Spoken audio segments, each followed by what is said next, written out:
High everyone, আসসালামু আলাইকুম। Welcome to my Facebook page Delight Base. কেমন আছেন আপনারা সকলে? আশা করি ভালো আছেন।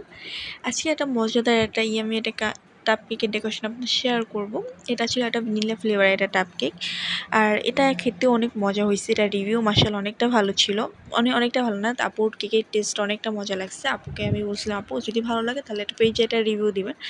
সো আপু বলছে যে আপু আমি এরকমভাবে কোনো পেজে রিভিউ দিই না নিলে। সো যার জন্য আমি কেকের টেস্ট অনেক ভালো ছিল, সব কিছুই ঠিক ছিল, কিন্তু আপু রিভিউটা দিব না আমি। সো তার যেহেতু কোনো প্রবলেমের জন্যই হয়তো সে দিতে চাচ্ছে না, যাক।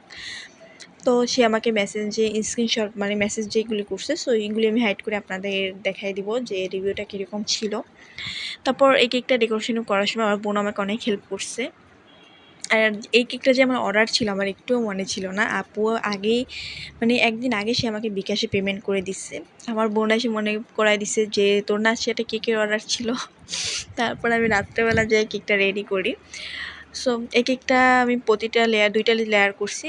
আমি কেকটা বক্সে দেওয়ার আগে বক্সে কিছুটা ক্রিম এবং চকলেট গানাশ দিয়ে নিছিলাম। তারপর আমি ফার্স্ট লেয়ারটা দিয়ে ওইখানেও ক্রিম এবং উপরে চকলেট গানাশ দিয়ে নিছি। আর এখানে বলে নিচ্ছি আমি এই কেকটা কিন্তু কোনো এক্সট্রা সুগার সিরাপ ইউজ করি নাই, কারণ এখানে কেকেও মিষ্টি, ক্রিমেও মিষ্টি থাকে, ইভেন চকলেটে তো মিষ্টি থাকেই। সো যার জন্য মিষ্টির পরিমাণটা বেশি হয়ে যায়। আর কেকের যখন বেসটা রেডি করি তখনও যে মিষ্টিটা কমাই দেই, বাট তাও ক্লায়েন্ট অনেক সময় বলে যে মিষ্টিটা বেশি হয়ে গেছে। সো অনেকে আছে যে মিষ্টিটা কম মানে পছন্দ করে, অনেকে মিষ্টিটা ওরকম পছন্দ করে না। তাদের জন্য বলবো এটা আপনারা নিজেরাই একটু বলে দিবেন যাতে আমরা মিষ্টিটা কমাইয়ে দিই।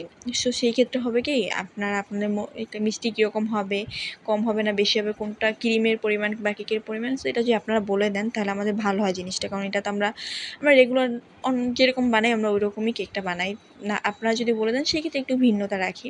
এটা ডেকোরেশনের সময় আমার বোন অনেক হেল্প করছে। আমি দুইটা রাউন্ড উপরে ডেকোরেশন করার পরে বাকিটা ও করে দিছে।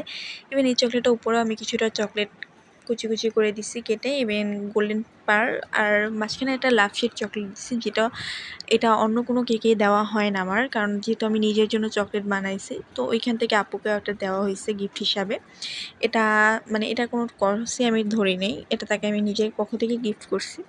আর যারা লং জার্নিতে কেক খেতে চাচ্ছেন বা কেক নিতে চাচ্ছেন, সো তাদের জন্য বলবো টাপ কেক বেস্ট একটা অপশন। সো যারা এই ধরনের বরিশালের ভিতর যারা এই ধরনের কেক নিতে চাচ্ছেন তারা অবশ্যই আমাদের FB page Delight Base message করতে পারেন। আমরা আপনাদের পছন্দ মতোই বানিয়ে দেওয়ার চেষ্টা করব। আর আলহামদুলিল্লাহ আমার পেজে অনেক রিভিউ আছে, আপনারা সেগুলি দেখে অবশ্যই অর্ডারটা করবেন। আজকে এই পর্যন্তই, দেখা হচ্ছে নেক্সট কোনো ভিডিওতে। আল্লাহ হাফিজ।